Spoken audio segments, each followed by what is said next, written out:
Hi there. What is apologetics and why should you care? Today we are going to be discussing this topic.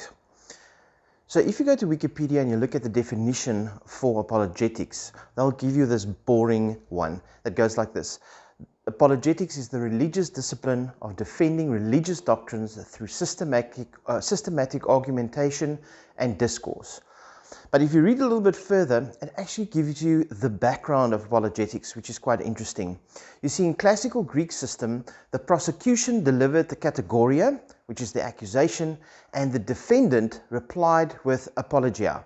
That is the defense. So when we're talking about apologetics, it's actually about defense of our faith. In my case, when I got asked if I wanted to be involved in ministry, I was faced with a bit of a dilemma. If I was going to teach people about Jesus, I had to be sure that it was true, but I wasn't sure if it was. I'd grown up in the church and I had not really known anything else.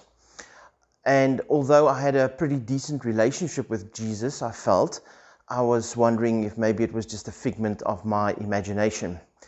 Could I really base my belief on God on something I hadn't tested and checked out for myself? Would Christianity stand up to scrutiny if I investigated a bit deeper?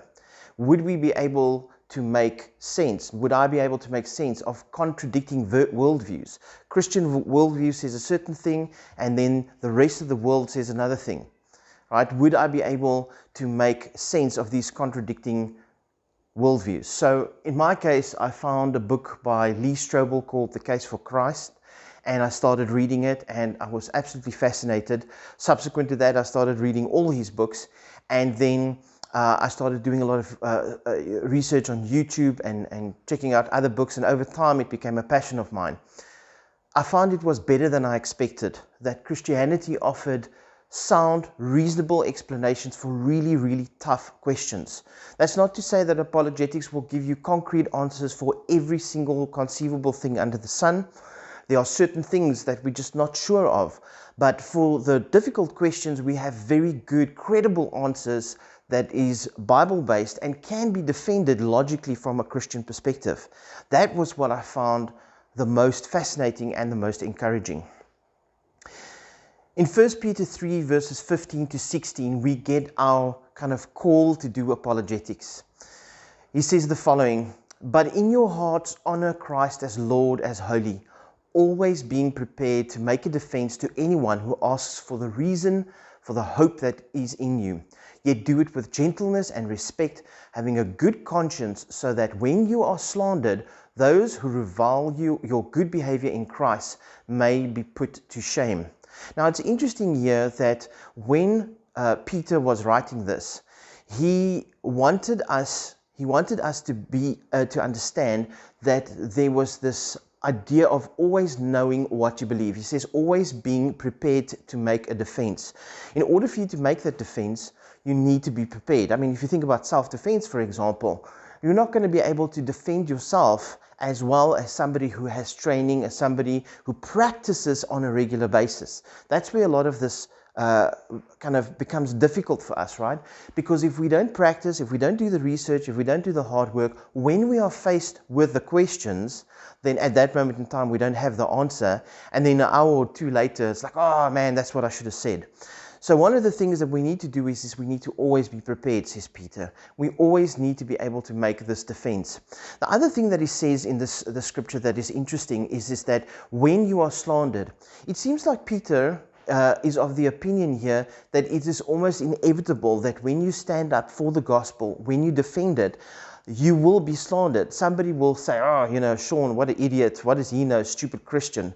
Or like Richard Dawkins said, basically we're all Neanderthals. We should all be locked up if we're Christians, because what we're doing to our children by teaching them Christianity is akin to child abuse.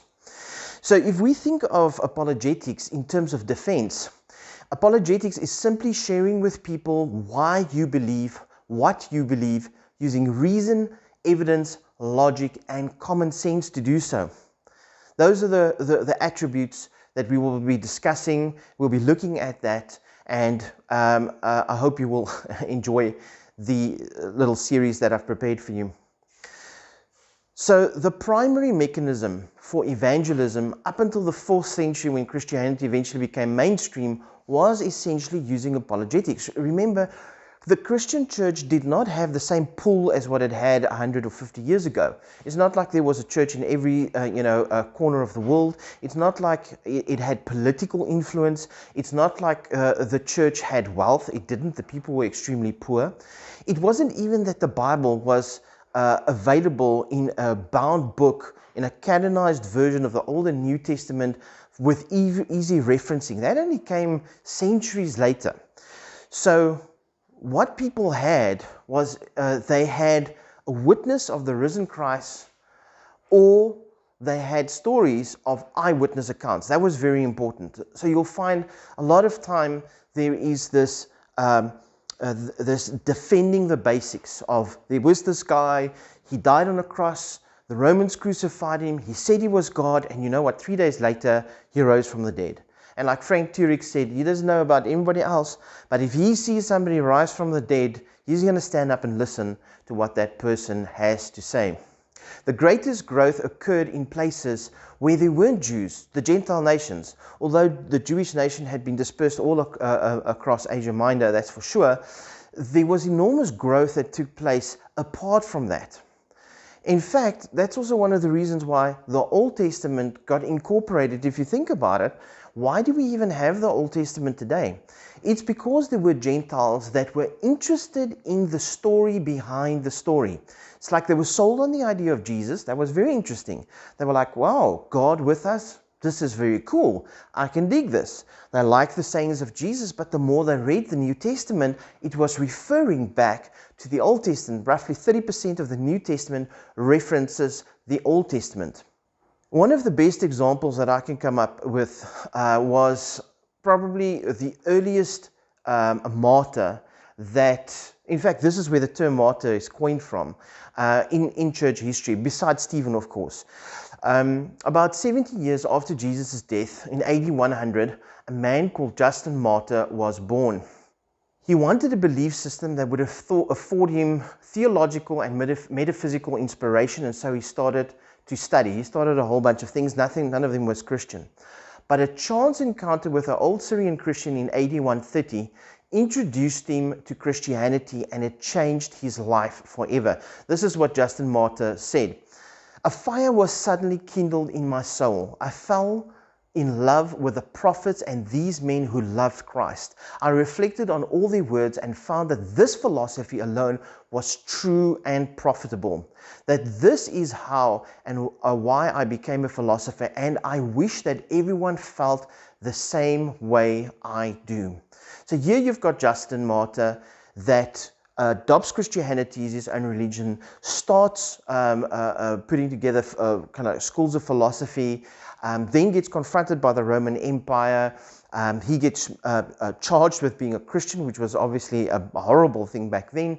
And eventually he gets given the option to either recant his faith in Christianity or be executed. And Justin Martyr decided that, in his words, why would I sacrifice piety for impiety? And he told them to execute him, and so he did. And he became one of the first Christian martyrs.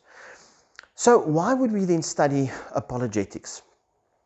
First of all, the big question for me was, is Christianity true? When you study apologetics, that will give you the answers to these questions. Take a minute and ask yourself, why are you a Christian? Is it because you believe the Bible? Right? Is it because you were raised that way? Is it because Jesus saved you in a specific way? You were, for example, in a bad place in your life. There was a tragedy. It was alcoholism. It was a problem with your health. It was a problem with your finances. It was a friend that was going through a difficult time. And somehow, some way, you got exposed to the message at the right time. Is that why you are saved? Because you experienced the risen Jesus. Maybe it's because you know and you feel Jesus in your heart. Many people say that. These are all good, they're all great and noble reasons, but my question still is how do you know it's true? Is there a way for us to know that it is true apart from that? The next reason is that you won't be fooled by false teachers. And we get this, we get admonished in Colossians 2 verses 8, see to it that no one takes you captive by philosophy and empty deceit, according to the elemental spirits of the world and not according to Christ. You'll also feel more confident in sharing your faith, which is the next point. One of the biggest barriers that keeps Christians from sharing their faith with others is fear. Fear of being rejected, fear of being ridiculed, especially when it comes to things like science, for example. It's like, oh, I don't know much about it. How can I comment on something that I don't know about? Fear of not knowing what to say, or fear of being unable to answer their questions or looking silly. You'll have greater understanding of exactly what it is you believe in and why you believe it, which will help you present the gospel with clarity and conviction. You'll also be able to help others with doubt. That's the next point. Over 33% of young adults say that they feel they can't ask life's most pressing questions in church. That's according to an American poll. And 23% say they had significant intellectual doubts about their faith. That's a significant portion. And we also see that a lot of kids, when they get out of school, then they leave, right? They don't come back they don't become Christians. If you're experiencing doubts or have questions about your faith, become a student of apologetics and research the answers that faithful Christians have already given us. And they are there. It will also come and become a new and exciting dimension to your study and worship. To me, it was really a revelation how excuse the word revelation there. To me, it was really inspiring how a whole bunch of disciplines actually merged into one another and built a more comprehensive and complete picture of God. You see, you read the Bible and I read the Bible and we get this dimension. I mean, the Bible is an amazing book. I'm not trying to take away from it. I mean, 40 authors over, 4,000 years that wrote 66 books that all have a consistent narrative of God. That's incredible in of itself.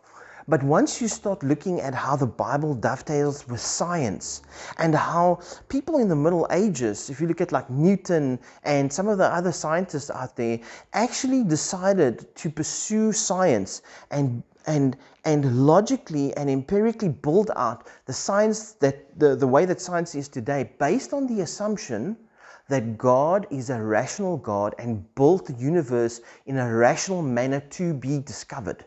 It's fascinating. If you look at how prophecy intertwines with the Bible and proves a God is true to His word, then you'll come to realize that there is no other religion like Christianity on this planet. It is truly unique where that is concerned. It will also help us equip the next generation. To me, that's probably one of the saddest things out there, that young people are walking away from the church when they leave school. Depending on which study you look at, that could be anywhere from between 50 and 75%. And one of the main reasons, especially in the United States, but even if you look at like South Africa, for example, is that the academia is in the sciences and in philosophy and in the human sciences are against Christianity. They don't like it. They don't like the idea. If you go to university, you're going to learn about Darwinism. You're going to learn about evolution, and you're going to learn it in a way that presents the information in such a fashion that it looks like there is no other credible alternative, that there is no need for God. So in conclusion, the most pressing question that any Christian could ask themselves is what I believe true? Did Jesus live? Did He die? Did He die on the cross? Was He resurrected? Can I trust the Bible? Does it give coherent answers to life's most difficult questions? We'll be looking at some of those in the sessions to come. I hope you will join me.